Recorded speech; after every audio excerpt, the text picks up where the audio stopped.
I'm Abolfazl. Let's get right to it.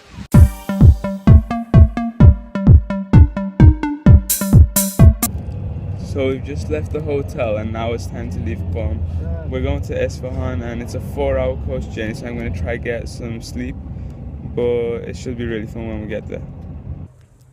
Welcome guys, we've got to Isfahan. So the first place we've come is Chil Sutun Museum. This is the main part that we've come to see.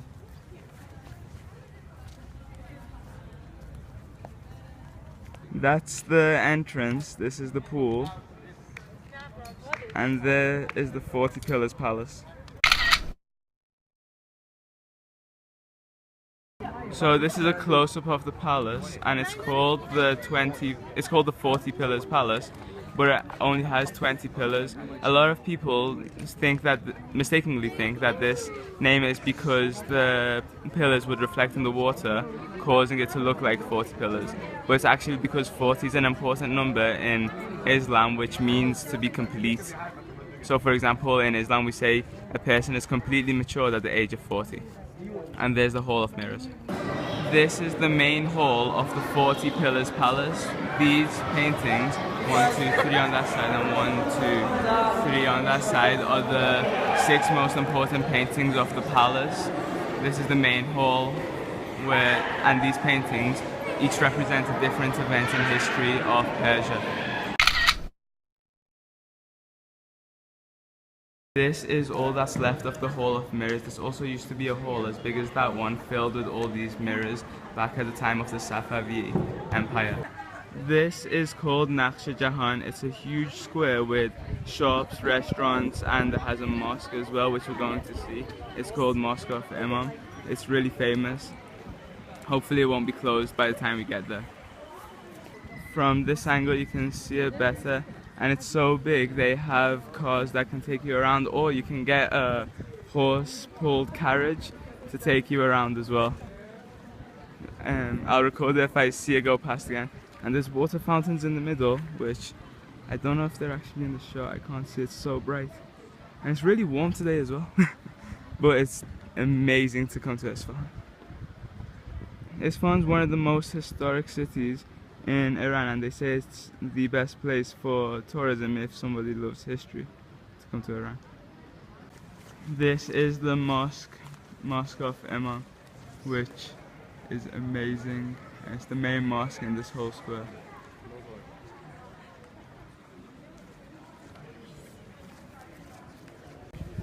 It's still open, and this is the entrance.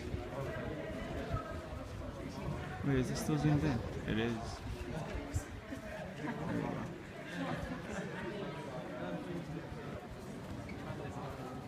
This is Mosque of Imam, and it was built at the order of the king as to be the main mosque of Isfahan, the Safavid king, which that was the palace of, and it's really big and really beautifully built, really grand. So the white writing, you can see, the white shapes inside the diamonds are actually Arabic writing, and they say the names of the Ahlul Bayt. So it's a great salawat which is written within the diamonds in the white writing. This is the main yard of the mosque, the first entrance to the mosque.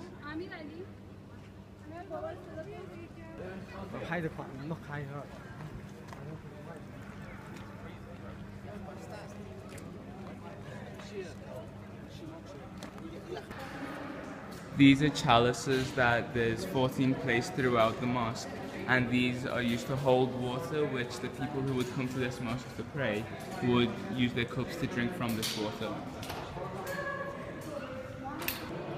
This is under the main dome of the mosque.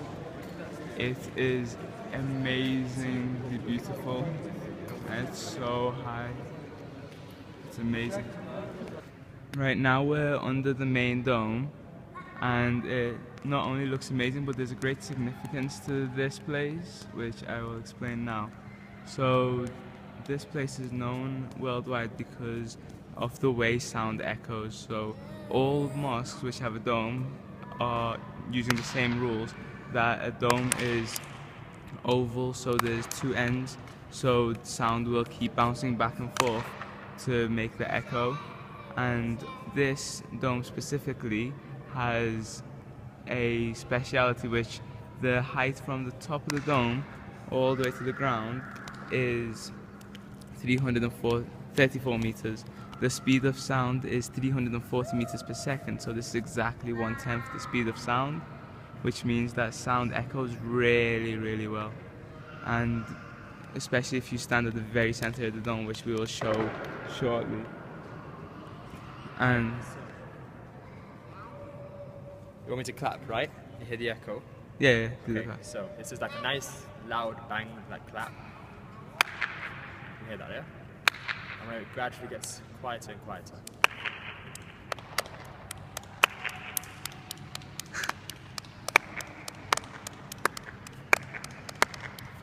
So hear that, yeah? Now I'm gonna well, I can hear that. I don't know if the audience. Alright. I'm gonna try with this, right? Wait, let's go to the Go center. to the center. If Sorry, this is close enough. Now, listen to this. come to the center. So the center is represented by these 7 black squares. Now I've got this card, right? So be nice and quiet. Get quieter.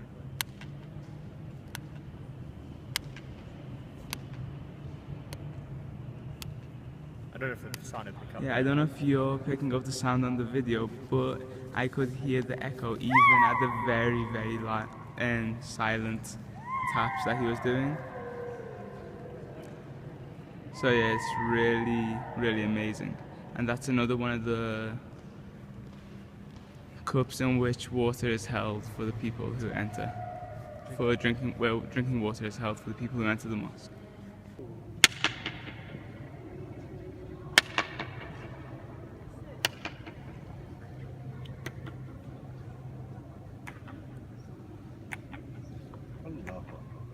MashaAllah.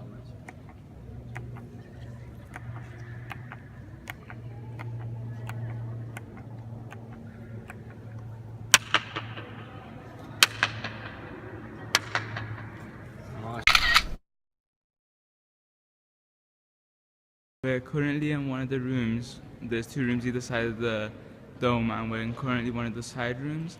And these pillars are made out of marble, made out of stone, but in between them you can see they've used iron. That's actually for flexibility, and that's because the dome weighs 500 tons, so this allows the pillars to, it helps them support the weight of the dome itself. Also, because they're more flexible, it means that if there's an earthquake, the structure won't be damaged.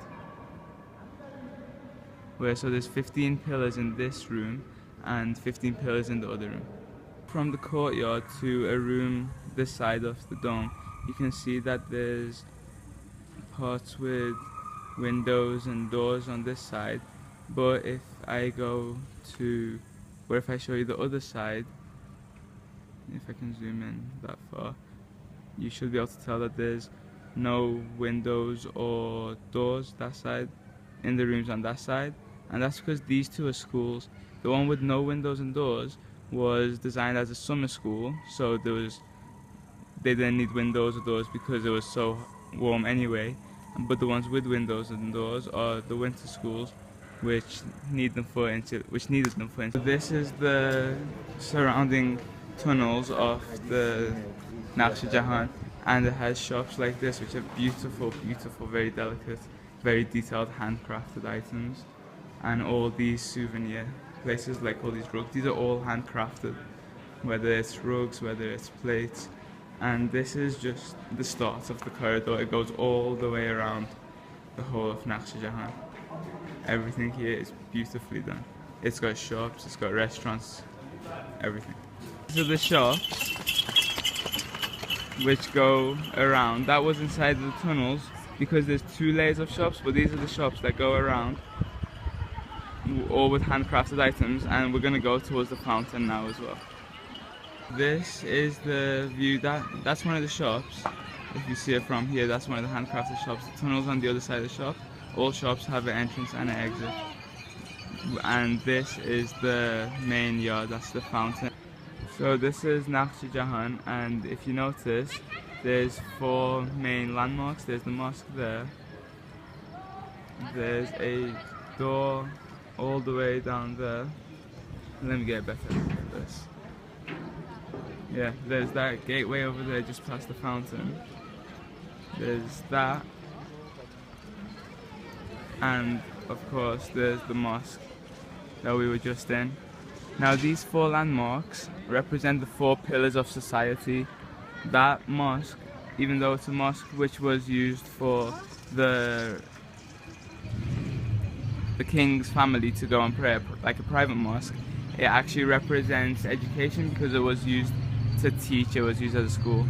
That entrance over there is used to represent economy.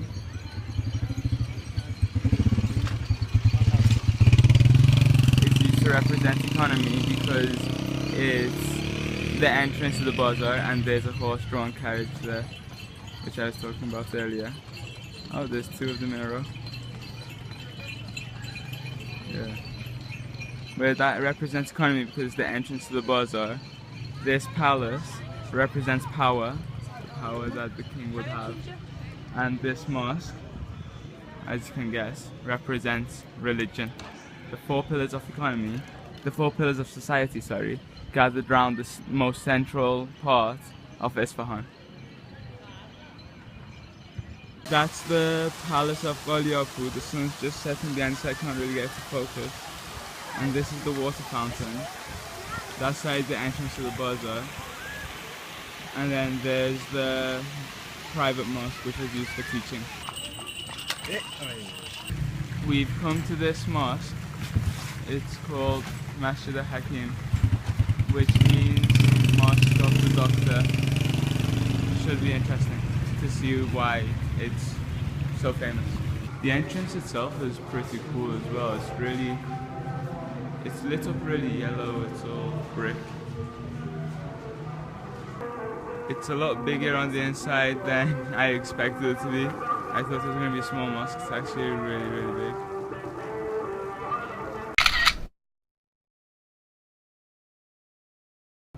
So it's nighttime now and we've just finished communal prayer.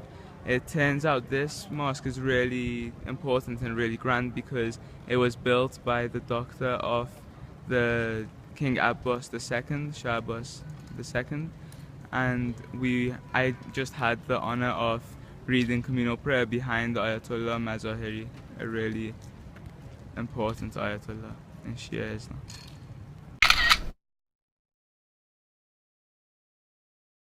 So for the last place we're going to visit today, we've come to Siosapol in Isfahan. It's a bridge of 33 bridges and it's amazing.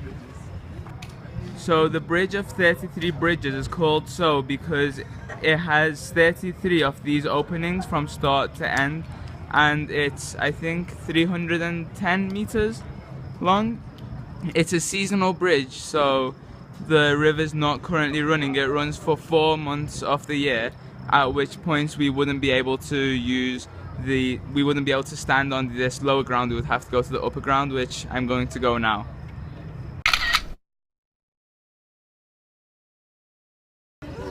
This is the top of the 33 bridges bridge.